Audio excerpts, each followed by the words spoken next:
Welcome back, Lane. We'll be continuing with the learning of iPhone programming.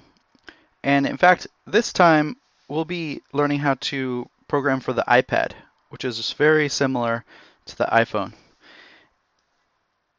So we'll start up Xcode.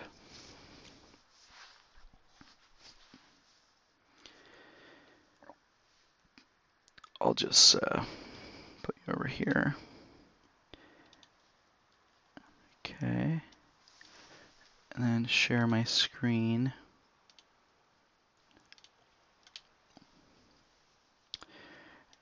We'll create a new project.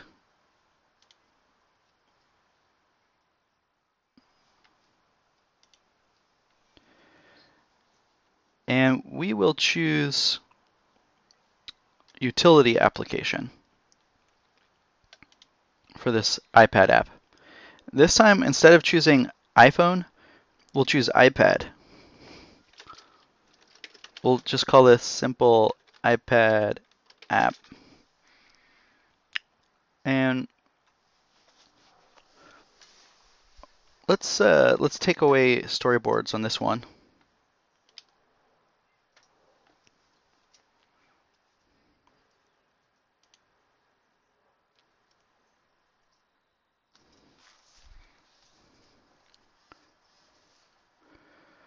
All right.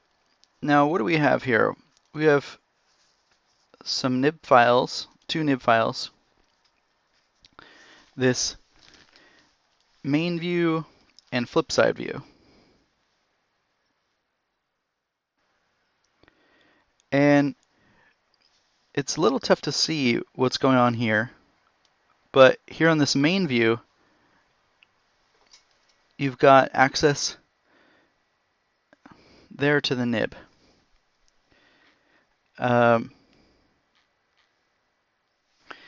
And then on this flip side, it almost looks like a iPhone nib. But what's going on here is it's a little kind of pop-up window that appears. And let's actually just run that to see what it looks like as it currently stands.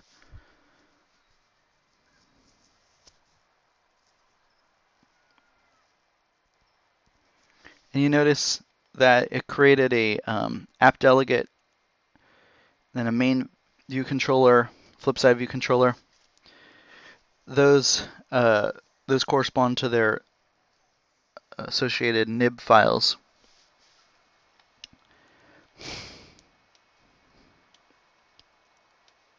And here we have the simulator, and it's a little too big on this small screen. So let's shrink down the iPad application, what it's looking like here. So you see it starts out in this main view, and then the flip side view happens when you press that info button. And then it almost looks like this iPhone window overlaid on the iPad app. And then you can press done to dismiss it. And so in the way this project is organized, it separates those two nibs into almost distinct files, but yet on this simulator we can see it's interwoven in a way. Let's change this so we get a sense of how we can start to create our own applications using this starting point template. So we'll go ahead and change the title.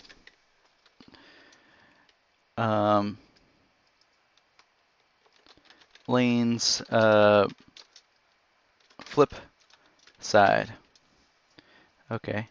And then instead of saying done here, well, we'll just leave it at done. Okay. Then on the main view controller, we'll just call it, let's say, Lane's iPad. So we'll just change the title. And now instead of, we'll make maybe another little change.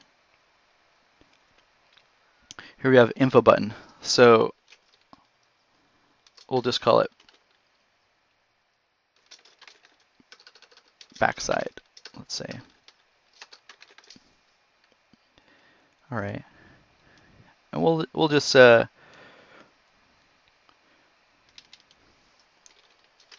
maybe it's better to say reverse side because back is maybe a bit confusing.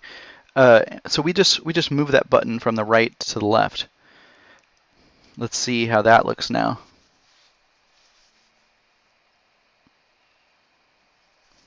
Okay, it's still scaled down, and there it says Lane's iPad.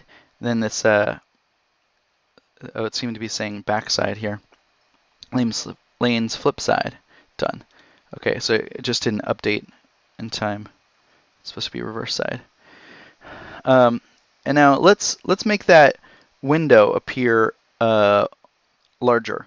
So the flip side. So right now it's I think 640 height. We'll check that, but let's make that longer. So so that it extends even further. And also you notice we can rotate here in the iPad simulator. So that's what it's looking like when we do our rotation. You can see all of this, right, Lane? Okay. So we'll okay, good.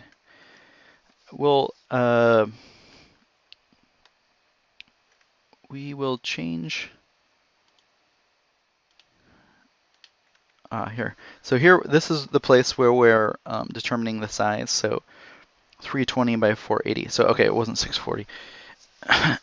It was 480 at that point. Let's just change this to 700. All right, we'll run that.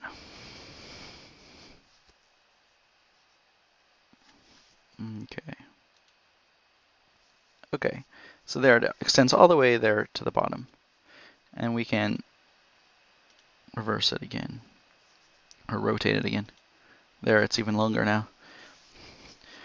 Good. So you get the idea of how you can get started with an application using the template for the iPad, and then start to add code to it and different user interface elements, just like we did for our iPhone apps.